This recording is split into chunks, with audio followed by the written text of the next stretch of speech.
Olmazor tumanidan tayyor 2 sotixli uchastkamiz sotuvga qo'yildi. Manzilni aniqroq tushuntiradigan bo'lsam, Sag'bon Nurafshon ko'cha, katta ko'chadan 50 metr kirganingizda sotilayotgan uchastkamizga yetib kelasiz. Bayroq turgan joygacha fasad Uguloyda joylashgan. Umumiy 4 ta xonasi bor. Sanuzel, oshxona, telari, podval. Kelasiz, oilangiz bilan maza qilib yashasangiz bo'ladi. Hammaga yetilmaydigan tavsiyani lekin sizga berib ketishimiz mumkin.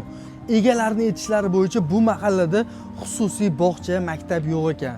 Agar bu uchastkamizni olib xususiy bog'cha qilib qo'ysangiz ham, butun mahallani bolalari sizni bog'changizga chiqadi. Endi bu atroflarda turistlar ham juda ko'p yuradi. Bemalol olib kichkinagina gostinitsa qilib qo'ysangiz ham bo'ladi. O'zingiz kelib, niyatingiz jiddiy bo'lsa, egalar bilan savdolashib, shu uchastkani baraka qilsangiz bo'ladi. Toshkent shahari ichidan narxiga arziydigan yaxshi uchastkalarni o'tkazib yubormaslik uchun kanalimizga obuna bo'lib qo'yishingizdan chiqmasin.